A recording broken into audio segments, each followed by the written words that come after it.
السلام علیکم ناظرین، آج کی پہلی ایک نئی اپڈیٹ۔ کافی دنوں سے بھارت پاکستان میں حملے کر رہا تھا۔ بھارت نے پاکستان کی ایئر فورسز پر حملے کیے، کئی شہروں پر حملے کیے۔ بھارت نے پاکستان کے مدرسوں، مسجدوں پر حملے کیے، جس سے قرآن کی بے حرمتی بھی ہوئی۔ کل اس پر بی ایس پی کا کانفرنس کے دوران کی ویڈیو بھی چینل پر شیئر کی تھی، آپ لنک ڈسکرپشن بکس میں دیکھ سکتے ہیں۔ پاکستان نے بھارت کے کئی حملوں کو ناکام بھی بنایا۔ سننے میں آیا ہے کہ پاکستان نے کوشش کی کہ جنگ نہ ہو، کام صلح صفائی سے بات طے پا جائے، مگر جب بھارت کے کن سے لگاتار کئی شہروں میں حملے ہوتے ہی جا رہے ہیں تو آج صبح فجر کے بعد پاکستانی فوج نے بھارت کے 10 مقامات پر حملے کر دیے۔ بھارت کی طرح رات اندھیرے میں نہیں، صبح فجر کے بعد پاکستان نے بھارت کی کارروائی کا جواب دیا۔ مزید تفصیل جیسے ملیں گی ضرور وضاحت کریں گے۔ احمدیہ خلیفہ صاحب نے کیا کہا وہ بھی کل ویڈیو چینل پر اپلوڈ ہو چکی ہے، جس کا لنک ڈسکرپشن بکس میں دے دیا جائے گا۔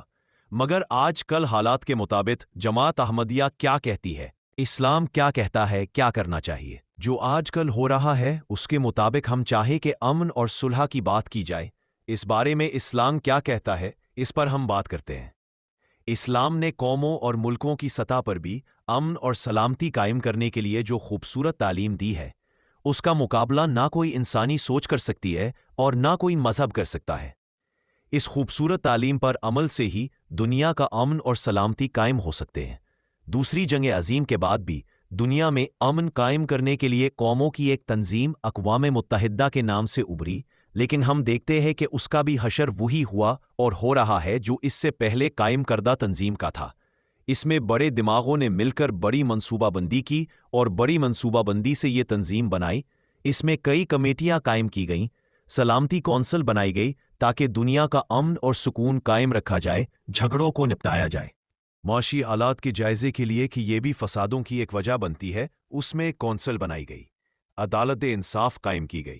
لیکن اس کے باوجود آج جو کچھ دنیا میں ہو رہا ہے وہ سب کے سامنے ہے۔ اس سب ناکامی کی وجہ تقویٰ کی کمی ہے۔ اس میں بعض قوموں نے اپنے آپ کو دولت کا معیار رکھتے ہوئے، یا عقل کا معیار رکھتے ہوئے، یا طاقت کا معیار رکھتے ہوئے، یا علم کا معیار رکھتے ہوئے، تکبر کی وجہ سے، یا اپنے آپ کو سب سے زیادہ امن و سلامتی کا علمبردار سمجھتے ہوئے باقی قوموں سے بالا رکھا ہوا ہے۔ مستقل نمائندگی اور غیر مستقل نمائندگی کے معیار قائم کیے ہوئے ہے جو کبھی انصاف قائم نہیں کر سکتے۔ بغیر روحانی آنکھ کے، اللہ تعالیٰ کی مدد اور تقویٰ کے نہ ہونے کی وجہ سے جب کسی ایک طاقت کو اکثریتی فیصلہ پر قلم پھیرنے کا اختیار ہوگا تو یہ اختیار سلامتی پھیلانے والا نہیں ہو سکتا۔ پس دنیا میں سلامتی اگر پھیلے گی تو اس تعلیم سے جو اللہ تعالیٰ نے آن حضرت صلی اللہ